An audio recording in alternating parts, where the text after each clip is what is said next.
تب اللہ کا فضل بھی متوجہ ہوتا ہے۔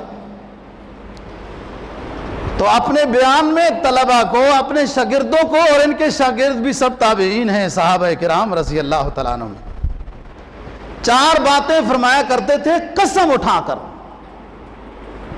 کہ یہ ایسا ہی ہوگا، اللہ کی قسم ہے۔ پہلی بات یہ ہے کہ جس نے اپنا متولی دنیا میں اللہ ہی کو بنایا ہے تو آخرت میں بھی اللہ اس کو کسی اور کے حوالے نہیں کرے گا۔ کہ دنیا میں انسان نے رہنا ہے نا، دین بھی اس کی ضرورت ہے اور دنیا کمانا بھی اس کی ضرورت ہے، لیکن ان دونوں راستوں میں اس کی دل کی دھڑکنیں اللہ کی طرف متوجہ ہیں، اللہ ہی کرنے والے ہیں۔ فرمایا پہلی بات کہ جس نے دنیا میں اللہ ہی کو اپنا متولی بنایا، آخرت میں اللہ اس کو کسی اور کے حوالے نہیں کرے گا۔ دنیا میں تو عارضی طور پر کوئی اور بھی متولی نظر آ سکتا ہے، کرتا کوئی نہیں ہے، اور انسان ایمان کا کمزور اللہ کے علاوہ کسی اور دروازے کی طرف بھی جا سکتا ہے، لیکن آخرت میں تو کوئی اور دروازہ بھی نہیں ہوگا۔ تو اللہ ایسے شخص کو جس نے دنیا میں اللہ ہی کو اپنا متولی سمجھا، آخرت میں اللہ کسی اور کے حوالے نہیں کرے گا، آخرت میں بھی اللہ اس کو نواز دے گا۔ دوسری بات فرمائی کہ جس کو اللہ نے دنیا میں اسلام میں سے کچھ حصہ عطا کیا ہے، ایمان دیا ہے، اعمال صالحہ بجا لانے کی توفیق دی ہے، جس کو دنیا میں ایمان کا کچھ حصہ عطا کیا ہے، ایسے شخص کو اللہ ہرگز کبھی نہ دنیا میں نہ آخرت میں بد نصیب نہیں کرے گا۔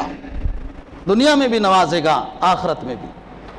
آزمائش اس کی تو ایسی سنت ہے، اللہ کی طرف سے آزمائش اس کی ایسی سنت ہے کہ اس میں اپنے برگزیدہ ہستیاں انبیاء علیہ السلام کو بھی وہ امتحانی پرچوں سے گزراتے ہیں۔ کسی پر بیماری آئی، کسی پر کیا ہوا کیا۔ 2 باتیں۔ تیسری چیز عبداللہ ابن مسعود رضی اللہ تعالیٰ عنہ جو حلف اٹھا کر فرماتے تھے، فرمایا کہ جس کے ساتھ محبت ہوگی، مجھے میرے رب کی قسم ہے کہ اللہ آخرت میں انہی کے ساتھ ان کا حشر کرے گا۔ دیکھو دوستو، محبت دل کی کیفیت کا نام ہے۔ محبت کمیت کا نام نہیں ہے، محبت کیفیت کا نام ہے۔ کیفیت وہ ہوتا ہے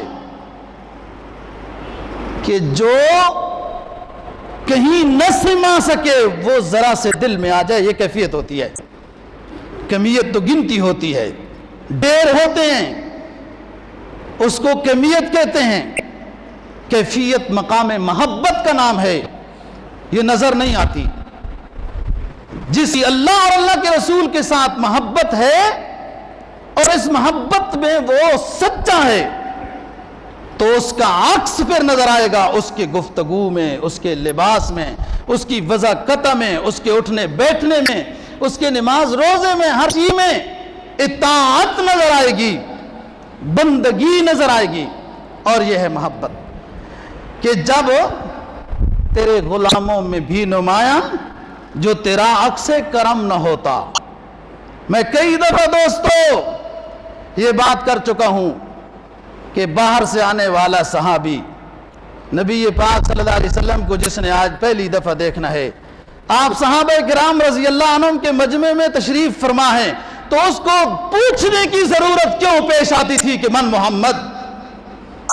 ہر نبی اونچا ہوتا ہے، حسن کے اعتبار سے، ظاہری وقار و مقام کے اعتبار سے، روب داب کے اعتبار سے، حسن اور خوبصورتی کے اعتبار سے، انوار و برکات کے اعتبار سے، خوشبو و معطر ہونے کے اعتبار سے۔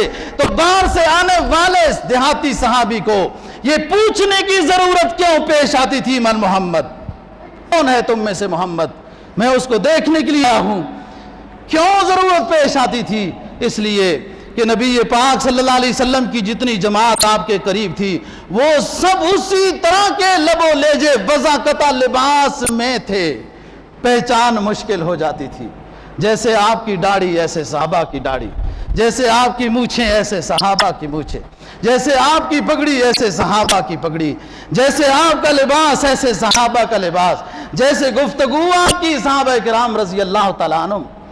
تو تیرے غلاموں میں جو نمایاں، تیرے غلاموں میں بھی نما جو تیرا عکس کرم نہ ہوتا تو بارگاہ خدا میں اس امت کا لقب خیر الامم نہ ہوتا۔ اسی وجہ سے کہ وہ سب محمدی نظر آئے۔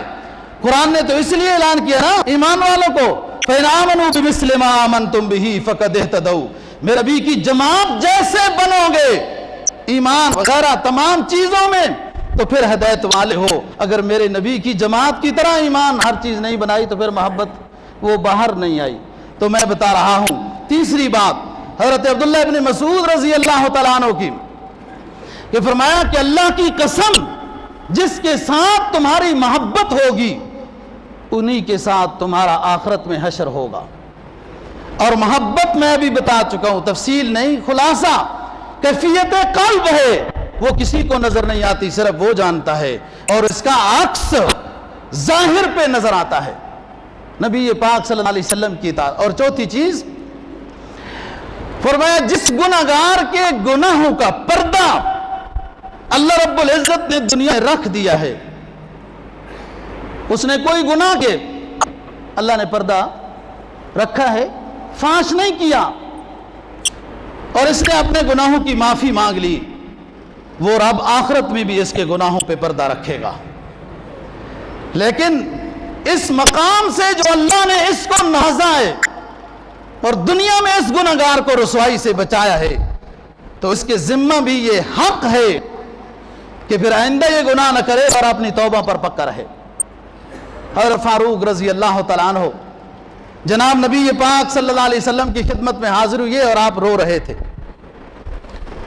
حضرت عمر نے عرض کیا کہ حضرت آپ کیوں رو رہے ہیں، کیا تکلیف ہے؟ فرمایا عمر اس لیے رو رہا ہوں کہ میرا رب لوگوں پہ کتنا کرم والا ہے، لوگ قدر نہیں کرتے۔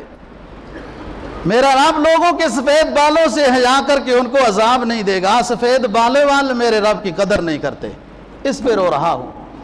تو بات یہ ہے دوستو کہ رحمت عالم صلی اللہ علیہ وسلم کی اطاعت اور بندگی، ایک حدیث میں جناب نبی پاک صلی اللہ علیہ وسلم کا فرمان ہے کہ جنت میں ایک حور ہے جس کا نام لائبہ ہے،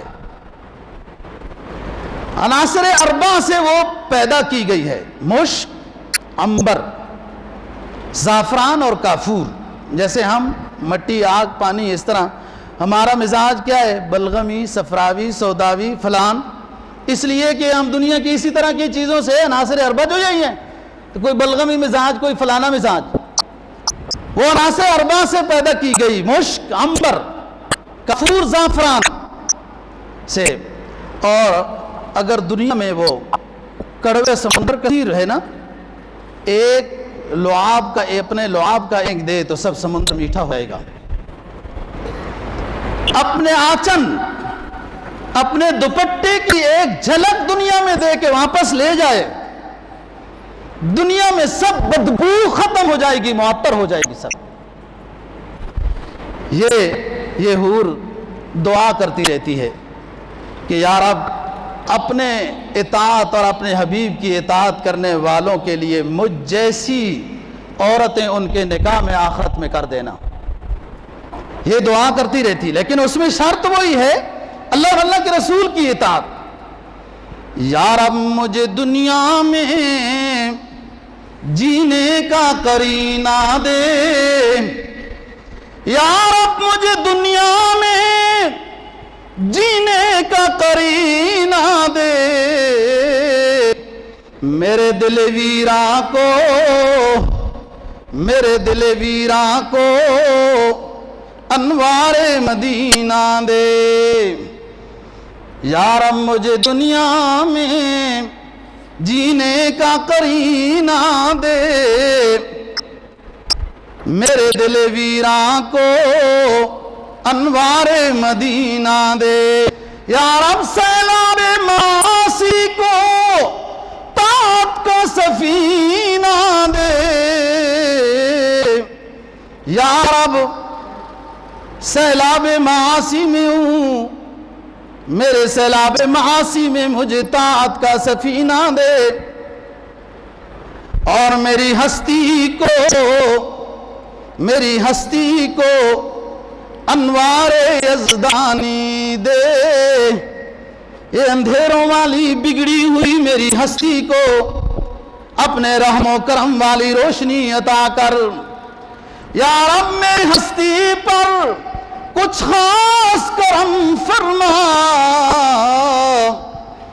یا رب میری ہستی پر کچھ خاص کرم فرما، بخشے ہوئے بندوں میں مجھ کو بھی رقم فرما۔ اللہ رب العزت ہمیں صحیح دین کی سمجھ اور عمل کی توفیق نصیب فرمائے۔